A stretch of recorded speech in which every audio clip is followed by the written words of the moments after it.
I am the neglected second daughter in a story of true and false heiresses. My father favors the true heiress. My mother, on the other hand, dotes more on the false one. One of them wants to prove that blood ties outweigh everything. The other wants to prove that the bond of upbringing surpasses that of birth. As for me, their biological second child, because I'm not part of this comparison, I'm always overlooked. Even when a fire broke out, I was the one who had to crawl out on my own. Reborn from the flames. Later, I single-handedly climbed my way up and took the position of the wealthiest person in the city. On the day my parents showed up at my company with the desperate true and false heiresses, seeking jobs, I spun a pen carelessly in my hand. When I spoke, my voice was dripping with malice. Whoever begs more pitifully gets the job. How does that sound? When the fire broke out at home, my father carried his most cherished true heiress, Vivian, and ran out. My mother shielded her most beloved false heiress, Sophia, and dashed to safety. The servants all fled in panic, saving themselves. No one remembered that I was still trapped in the attic. I desperately pounded on the door, warped and scorched by the flames, my voice hoarse from screaming. Help! I'm still in here. But there was no response from below. When the firefighters arrived and asked, "Is everyone out of the house?" "Yes. Everyone's out." My father answered without a second thought, his eyes never leaving the Vivian he was protecting. My mother nodded along, busy anxiously checking if Sophia was injured, and casually replied, "That's right, everyone's out. My daughters are safe." Just then, a firefighter shouted, "Captain, there's someone else here." Everyone froze. The expressions on my parents' faces instantly stiffened. I crawled out from the rubble. My clothes were burned to tatters, my exposed skin covered in gruesome burns. Meanwhile, Vivian and Sophia only had a bit of dust on their clothes. Not even a scratch. At that moment, the contrast couldn't have been starker. In this family, only I, Vivian, my name meaning superfluous branch, have always been an extra. Vivian was brought back a year ago. I never expected such a dog-blooded plot of true and false heiresses to happen in my family. Even less did I expect that Sophia, who I'd grown up with for over a decade, wasn't actually my biological sister. 17 years ago, the nanny my parents hired maliciously swapped her own child with my mother's. It caused quite a scandal. For a while, reporters camped outside our door daily, and classmates at school looked at me with gossipy eyes. My deskmate told me, "In these kinds of true and false heiress stories, the real and the fake are always pitted against each other. Usually, if the real one has a rough start, the ending is always that the fake one loses everything and bears the consequences alone. I can't wait to see your little White Lotus fake sister, Sophia, lose it all." My deskmate was right, but not entirely. The true and false heiresses were indeed opposed, but the one who ended up losing everything was me, the second daughter, outside their rivalry. The day my father brought Vivian home. She had brightly dyed hair, 6 ear piercings, and a thick silver chain around her neck, looking every bit the rebel. My father looked at her, his eyes filled with pain. "Vivian has suffered so much out there. It's all my fault. Choose any room you want. In this house, you can have anything." Vivian blew a bubble with her gum and casually wandered around the villa. Finally, she stopped outside Sophia's room. "I want this biggest one." It was the best room in the house, with great light, a walk-in closet, and an ensuite bathroom. Sophia's eyes instantly reddened. She bit her lip, tears welling up. "Mom, I know I'm not your biological daughter. Even though I've lived in this room for over 10 years, if Vivian wants it, I'll give it up. It's all my fault, I shouldn't have taken what was never mine to begin with." My mother took one look at Sophia's pitiful expression and another at Vivian's delinquent demeanor. She immediately pulled Sophia behind her and glared at my father and Vivian. "Sophia has lived in this room for so long. Why should she give it up the moment Vivian returns?" My father's face darkened. "Linda. What are you saying? Sophia stole Vivian's identity for 17 years. She lived a life of luxury for 17 years. Giving up a room is nothing. Have you lost your mind? Don't you understand that blood is thicker than water? My mother trembled with rage. John, you're the one who's lost it. Sophia is the daughter I've cared for and nurtured for 17 years. 17 years of daily bonding, that outweighs blood ties. She pointed at Vivian, her voice sharp. Look at her, just look. She's clearly been corrupted by that wretched nanny. Does she look even remotely like a member of our family? You expect me to hand over Sophia's room to some delinquent? I refuse. Delinquent? She's our biological daughter, my father roared. You keep going on about 17 years of feelings, but let me ask you, what about the suffering Vivian endured out there for 17 years? She should have been the heiress of this family. She should have had the best of everything. Now she's just taking back what rightfully belongs to her. How dare you stand in her way? My mother fired back, just as fiercely, how dare I? Because I've raised Sophia as my own daughter for 17 years. Because Sophia is sensible and well-behaved, she's never given me a reason to worry in all these years. She is my daughter. Don't you forget, Sophia shares the nanny's genes. That's something she can't change. She carries the blood of that vile woman. What goodness can possibly come from that? You grew attached to someone else's child, that's your business. Vivian is my true bloodline. I don't care. Sophia is the only daughter I acknowledge. The argument grew more and more heated. One insisted that birth bonds matter most, the other argued that upbringing does. My father even threatened to divorce my mother. My mother refused to back down, saying she would take Sophia and leave with nothing. And I stood in the corner like an invisible spectator, watching this entire farce unfold. In the end, it was Vivian who broke the stalemate. She blew a bubble and said carelessly, "Whatever. The room next to that one is fine too." She was pointing at my room. My father immediately breathed a sigh of relief. Good, that one it is. Vivian, you move to the attic. My mother also looked relieved. Yes, Vivian, the attic room is quite nice too. You can let your eldest sister have this room. Watching this scene, a wave of bitterness washed over me. My parents had always been a marriage of convenience from the very beginning. A powerful union of two families, love was just an optional extra. In their 20 years of marriage, they had fought countless times and shattered countless glasses. But whenever things truly threatened to escalate to divorce, they would both bizarrely calm down. Because they both knew all too well that a lose-lose outcome was something neither could afford. Now, with Vivian willing to change rooms, it gave each of them a way to save face. My father didn't have to stubbornly insist on blood above all. My mother didn't have to tear the family apart over the bond of upbringing. As for my feelings, they weren't part of the calculation. Just like that, my room was given to Vivian. I moved into the small, dark room in the attic. To officially introduce Vivian, my father specially booked the grandest ballroom in the most luxurious hotel in the city center. He wanted every elite in the city to know, the true heiress of the family had returned. But my mother was unhappy. With red-rimmed eyes, she yelled at my father. "John, making such a grand spectacle of introducing Vivian, isn't that just telling everyone that Sophia is the fake heiress?" Her voice trembled. "How is Sophia supposed to socialize in our circles after this? Overnight, she'll become a laughingstock." My father sneered, "A laughingstock? The real joke is that we raised someone else's child for 17 years. Besides, why should the resources of our family go to an outsider? You're throwing a banquet for that delinquent Vivian who smokes, drinks, and gets into fights? Just wait, she'll humiliate the entire family." They started arguing again. In the end, my mother relented, but she set her own condition. "Fine, have your banquet if you must. But I will make a solemn declaration at the event: Sophia will always be a daughter of this family. I want everyone to know that we will not mistreat Sophia, and we won't let anyone bully her."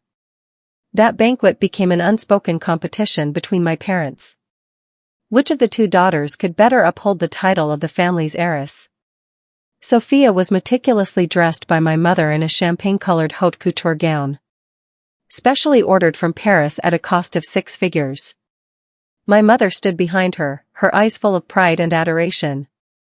Sophia is my pride and joy. Look at her elegance, this is what a true heiress of the family looks like. Not to be outdone, my father hired an internationally renowned styling team for Vivian. A black off-the-shoulder gown perfectly accentuated Vivian's figure. Though she still carried a hint of rebellion, under the professional team's touch, she too took on the appearance of a wealthy socialite. Vivian is truly our family's true bloodline, my father declared, his voice firm and unwavering. As for me, I was driven directly from school to the banquet venue by the chauffeur. I wore an old dress dug out from who knows where, outdated, ill-fitting, and loose around the chest. My hair was hastily tied into a bun in the car, with stray strands hanging messily by my cheeks. By the time I arrived, the cake-cutting ceremony on stage had already begun. My father and Vivian stood on the left, holding one cake knife together. My mother and Sophia stood on the right, holding another. On stage, the 4 of them stood in pairs, perfectly coordinated. And I, like a complete outsider, was squeezed to the very back of the crowd. After the cake was cut, my father affectionately took Vivian's arm and led her to meet various business partners. "This is my daughter Vivian, the future successor of the family corporation," he said, his voice brimming with pride and expectation. My mother, meanwhile, took Sophia around to socialize with the ladies from powerful families. Sophia will always be my most beloved daughter in my heart. In the future, the shares and assets under my name will all be left to her, she declared, clutching Sophia's hand tightly, as if afraid no one would understand her stance. And I could only stand in the corner, one hand holding up my ill-fitting dress to keep it from slipping, the other tightly clutching a glass of juice, with nowhere to go. A few ill-intentioned guests deliberately approached me, smiling as they asked, "Vivian, how does it feel to suddenly have an extra sister? There's a rumor that Sophia is actually your father's child with the nanny, is that true?" Their eyes sparkled with gossipy curiosity, waiting for me to spill some sensational details. These people loved nothing more than drama within powerful families. But I just stared at the floor, saying nothing. When I didn't respond, the busybodies grew bored. As they walked away, they muttered, "The second daughter is such a dull wallflower. She doesn't have her mother's looks, nor her father's silver tongue, she can't even compare to the fake heiress." When I heard there was a swapped child in the family, I thought it was this one, Vivian. I never expected it to be Sophia. Look at them, one protecting the true heiress, the other protecting the false one. No one's protecting their own biological second daughter. Poor Vivian, what a miserable fate. Their words cut into my heart like knives. I lowered my head, biting my lip hard, fighting back tears. Sophia and Vivian were placed in the same school and the same class by my parents. They knew perfectly well that the two didn't get along. But they insisted on pitting the two against each other, because only through competition could they see who was superior. Like gladiators in an arena, only through combat could a winner emerge. On Vivian's first day at school, she immediately clashed with Sophia's established clique. "Country bumpkin, you think being the true heiress makes you special? Not a single person in our circles will acknowledge you. That's right, a wild child for over a decade, and now you think you've become a phoenix?" Sophia's friends formed a circle, pointing and sneering at Vivian, their eyes filled with contempt. And Sophia stood behind them, her eyes red, putting on a pitiful, bullied act. She was always like this, never directly involved, yet always managing to get others to fight her battles for her. "Please don't say that about Vivian. She didn't mean to." Sophia's voice trembled with tears, as if she had suffered some great injustice. If this had happened to anyone else, they might have had no choice but to endure it and accept their fate. But who was Vivian? A wild child who had fought her way through life on the streets, unafraid of trouble. How could she possibly tolerate such humiliation? "Who are you calling a country bumpkin?" Vivian sneered, rolled up her sleeves, and charged forward. 1 against 4, the 4 pampered young ladies in Sophia's clique were no match for Vivian alone. In less than 5 minutes, the usually delicate heiresses were left bruised and battered. Sophia was so terrified she collapsed to the ground, crying pitifully. And so, for the first time ever, our parents were called to the school. In the principal's office, the 2 adults looked at the children they each favored. The moment my father saw the scratches on Vivian's face, his heart ached. "My daughter has only been home for such a short time, and you're already bullying her like this?" My mother held the tearful, trembling Sophia, her face filled with rage. "Sophia has always been well-behaved and sensible, she never causes trouble. This is all Vivian's fault for being so barbarous."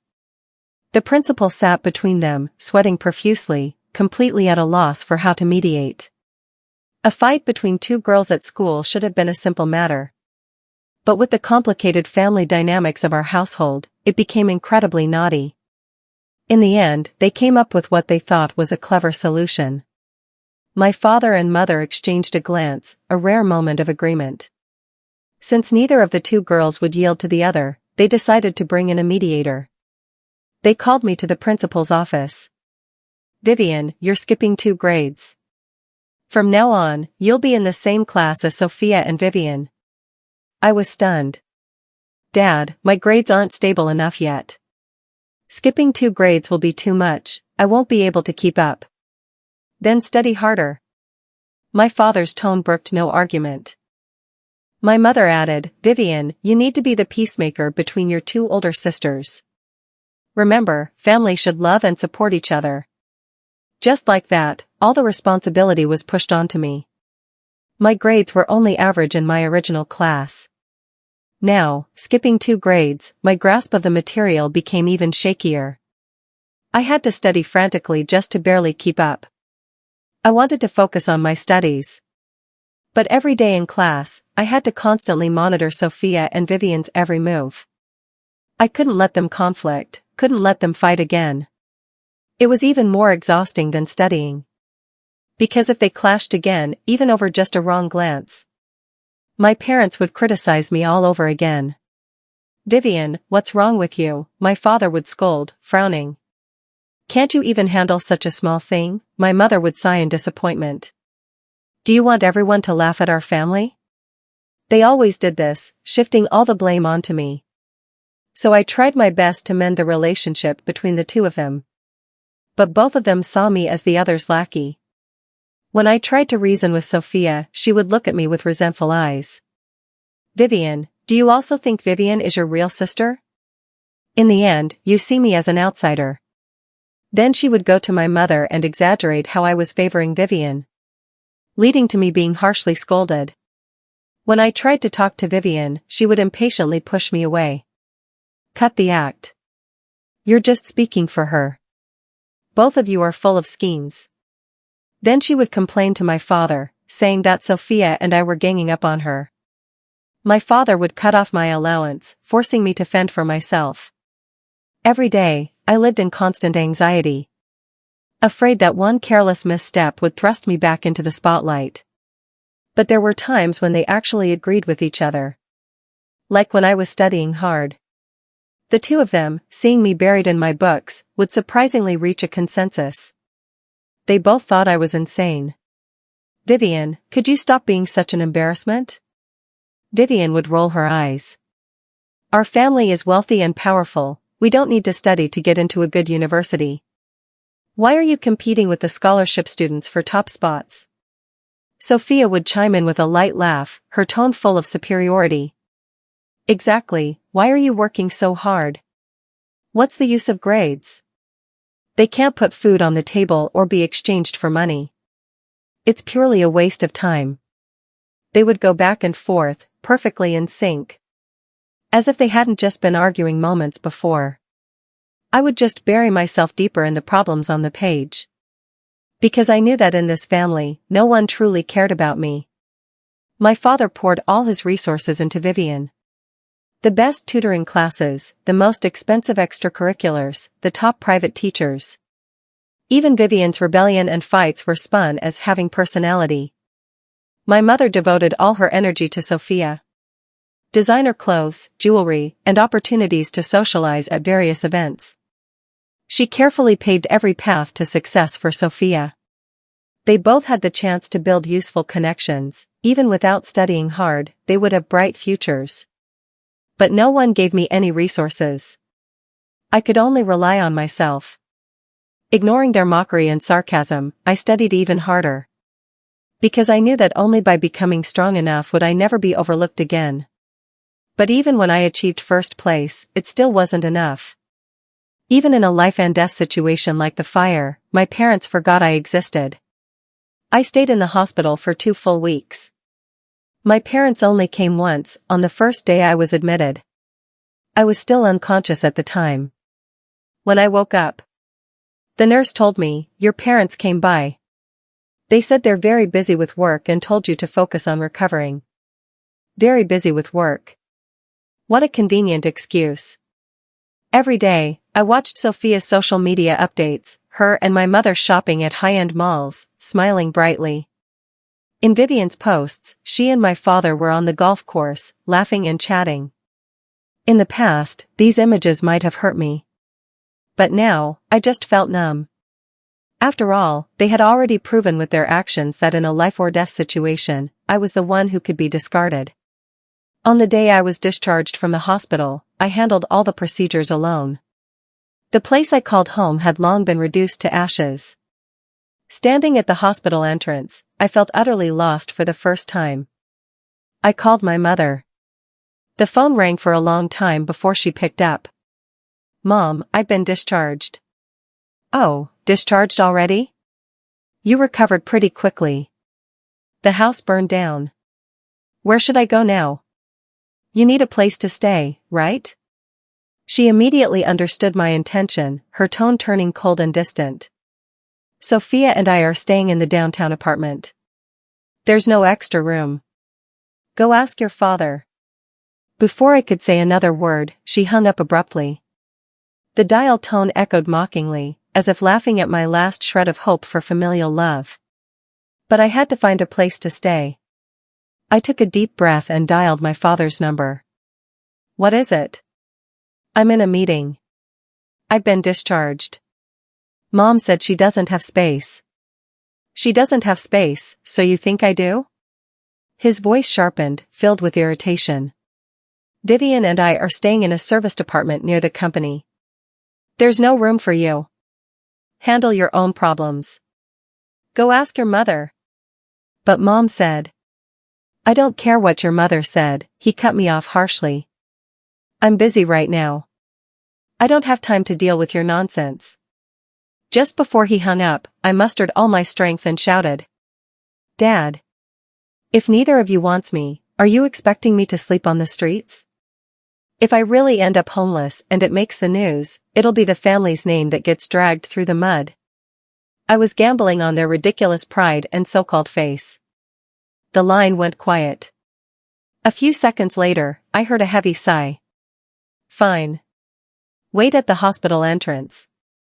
An hour later, both my parents showed up at the hospital entrance. Their faces were filled with reluctance, as if they'd been forced to deal with a troublesome chore. My mother looked me up and down. When her eyes landed on the fading scars on my face, a flicker of unmistakable disgust crossed her expression. "Vivian, look at you, still with scars on your face. If you go back to school, you'll be pointed at by classmates." It wouldn't be good for Sophia's reputation either. Her first concern was always whether her meticulously cared-for daughter would be affected by a flawed product like me. My father continued, his tone even colder. "Your mother is right. Besides, you were already a grade skipper, and your grades couldn't keep up. Now with the family going through this, there's really no suitable place for you. We've discussed it. How about you study abroad? A new environment will be better for your recovery." My mother immediately agreed, even forcing a hypocrisy smile. "Yes, education overseas is more open-minded. It's just right suitable for someone in your situation. We're doing this for your own good." "For my own good?" I looked at their sanctimonious faces, feeling nothing but icy mockery inside. This was nothing but an unspoken exile. Fine. I'd had enough of this so-called family anyway. I lifted my head and met their hypocrisy gazes. Studying abroad is fine. But how do you plan to cover my tuition and living expenses? My directness made their expressions freeze for a moment. My mother was the first to recover. We'll transfer $200,000 to you first. Use that for now. After that, we'll send you $200,000 every month. Don't worry, we won't let you live worse overseas than you did here. $200,000 every month. To Sophia and Vivian, that might only cover one or two of the handbags they fancied. But to me, someone who had to beg for allowance and often had it cut off, it was an astronomical sum. I said, fine. Then it's settled, my father said. I'll have my secretary contact a study abroad agency to arrange everything quickly. My mother also breathed a sigh of relief and added perfunctory. We'll come visit you once you've settled abroad. And so, clutching the bank card with $200,000 on it, I boarded a flight to a foreign country. When I first arrived at the university my father had arranged for me, those initial days felt like heaven. I thought this was a rebirth. The beginning of my escape from that suffocating family. However, that false peace was utterly shattered a month later by an email from the university's housing office. The email, written in cold, formal language, informed me that only 1 month of my accommodation fees had been paid. If I wished to continue staying there, I had to pay the remaining fees for the semester within 3 days. Otherwise, I would be forcibly evicted from the dorm. The tuition my father had paid for me did not include full accommodation. In that moment, I felt as if I'd been plunged into an ice cellar. I immediately called and messaged them. No one answered. No one replied. I comforted myself, maybe it was the time difference. Maybe they were resting. So, using what little remained of the $200,000, I paid the accommodation fees for the semester. The balance on my card instantly became pitifully low. I could only pin my hopes on next month's living expenses. My mother had promised $200,000 every month. She wouldn't let me live worse than I had back home. I counted the days, 1, 2. Until the agreed-upon transfer day came and went, and my bank account remained untouched. I tried calling them again. Finally, just as I was about to give up, my mother answered the phone. Mom, the living expenses you promised, they haven't been transferred yet, I said, my voice strained. Living expenses? You've already spent the $200,000 we gave you when you left? Neither of your sisters spends that much in a month on their allowance. Most of that $200,000 went toward tuition and accommodation. Dad didn't pay for it in full. There was a brief silence on the other end of the line, followed by her cold voice. There have been some issues at home recently, and we're a bit tight on money. You'll need to budget carefully for now. Your father and I will figure something out. Before I could say anything else, she hurriedly hung up. The next second, a message from my father popped up. I heard from your mom that you're complaining I didn't pay your tuition in full. Vivian, when will you finally grow up? Did I send you abroad to live a life of luxury? Other people's children work part-time to support their studies, why are you so spoiled? Don't you know the family is facing a financial crisis? And you still have the nerve to ask for money. But the very next moment, a push notification from a financial news outlet felt like a sharp slap across my face. The family splurges millions on private yacht party for their 2 heiresses. In the photo, Vivian and Sophia were beaming, nestled beside our parents against a backdrop of glittering city lights and champagne towers.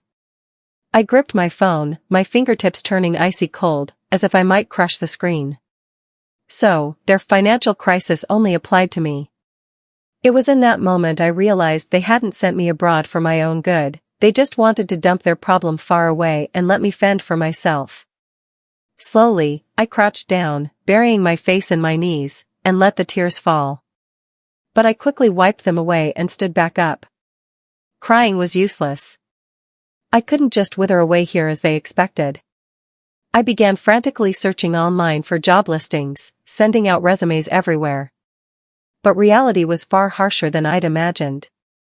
My spoken English wasn't fluent enough, even for a basic restaurant server job. The manager rejected me with a look of disdain during the interview. Rejection after rejection felt like buckets of cold water drenching me to the bone. But I didn't have time to despair.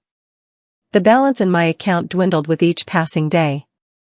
Dragging my only suitcase, I arrived at the infamous Chinatown underbelly. This was a place where crime and opportunity intertwined. The air was thick with the smell of cheap cigarettes, low-quality perfume, and various greasy foods. The streets were filled with people who looked alert and sharp-eyed. Many renowned economic tycoons were said to have clawed their way out of this mud pit with bare hands. There were many Chinese faces on the street, but when they saw my young, clean face, so out of place here, they instinctively frowned. "Little girl, this isn't the place for you. You look like a student. Go home before you get scammed and don't even know how to cry." Their warnings held both detachment and a hint of well-meaning concern. But this was my last hope, my only gamble. I dragged my suitcase aimlessly until I stopped in front of an unassuming noodle shop. An elderly woman with graying hair, who had been watching me stand there for a while, came out holding a bowl of steaming noodles. "Child, are you hungry? Come in and have a bowl of noodles." "It's on me." It was the first hot meal I'd had in days. Tears fell like broken beads, splashing into the noodle bowl. "Please, can you take me in? I can do anything, wash dishes, mop floors. I'm strong." For a moment, all eyes in the noodle shop turned to me. The whispers abruptly stopped. Their gazes were complex, sympathy, scrutiny, but mostly hesitation. This was the Chinatown underbelly. Everyone was struggling to survive, living day to day. Taking in a stranger was like tying a noose around your own neck, one that could tighten at any moment. "Done crying?" A man emerged slowly from the shadows in the corner. He wore an oversized black hoodie, the hood covering most of his face, revealing only a sharply defined jawline. "This isn't a shelter. You look like you won't last 3 days here." "I just need a chance." "You say I won't last 3 days? Then let me prove you wrong. I won't just survive here, I'll rise to the top." The man seemed amused by my words, a faint smirk tugging at his lips. He reached out, lifting my chin with his fingertips, forcing me to meet his deep, unreadable eyes. "Remember what you said today. From now on, you follow me. But you'll repay me 10-fold, 100-fold, with your mind." I knew this might be another transaction, another kind of hell. But I grabbed it without hesitation. Because I knew that only by leveraging his power could I climb out of this mud pit, and then, one by one, drag those people down into it myself. Let them taste what it feels like to be abandoned. I only learned about Liam's true identity much later. He was a financial heavyweight in the Chinatown underbelly, controlling the core flow of funds in this chaotic place. And I, a fallen heiress who had plummeted from luxury to the bottom, became the pawn he personally trained. With Liam's funding and guidance, I began to grow rapidly in this dog-eat-dog world of the underbelly. The knowledge that once existed only in business school textbooks became survival skills here.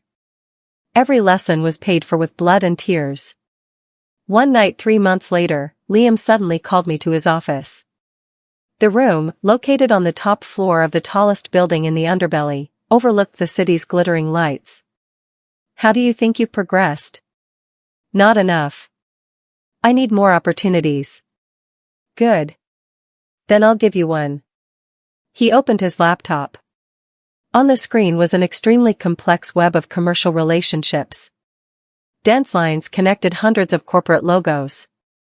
And at the very center was a logo I knew all too well, the family corporation. "You investigated my family background? I knew who you were the day you stepped into the underbelly. The second daughter of the family. The poor worm abandoned by her own parents." His finger tapped the screen, pointing to several of the family corporation's key suppliers. "Understand this, the essence of business warfare is never a head-on collision. It's cutting the enemy off at the knees." I understood immediately. To destroy a business empire, the most effective way is to cut off its lifeblood. And the most critical lifeblood of the family corporation was these core suppliers. Over the next year, I began meticulously planning my revenge. I registered a company called Frostline Investments back home. With Liam's help, I began gradually acquiring shares in those key suppliers. Every deal I executed made me stronger. Every acquisition brought me one step closer to revenge. Meanwhile, the family was hosting a celebration banquet for the successful launch of their new product. Watching the news footage of the four of them happily enjoying themselves, a wave of ironic satisfaction washed over me. They had no idea that this banquet might be their last moment of joy. The day after the celebration, the family corporation's stock price plummeted off a cliff, losing 80% of its market value overnight. I sat in my office, watching the glaring red line on the real-time stock chart, a cold smile tugging at my lips. This was the first gift I had prepared for them. My parents began desperately seeking help, only to find that all their former allies were avoiding them. No one was willing to get involved in the family's mess. When the family corporation was on the verge of bankruptcy, I had my assistant leak a message. Frostline Investments was willing to acquire the family corporation in full and retain one core management position for the original leadership. This position would be given to only one of the family's two heiresses. Just as expected, my father and mother began frantically preparing to secure this position for their respective daughters. They each developed interview strategies for Vivian and Sophia, treating it as a life-or-death battle. And I, like a chess master moving pieces, waited quietly for them to step into the trap I had meticulously set. On the day of the interview, when the heavy mahogany doors slowly opened, I sat in the main seat. Their first reaction upon seeing me was shock, followed by disbelief. The woman before them, powerful and in complete control, was actually their second daughter, whom they had once ignored and abandoned. I spun a pen carelessly in my hand, breaking the silence. Long time no see, everyone. I never expected we'd meet again under these circumstances. The hiring requirement today is simple. I paused, a cold smirk curling my lips. Whoever begs more pitifully gets the job. How does that sound? Tears instantly welled in my mother's eyes, her cries filled with grievance and confusion.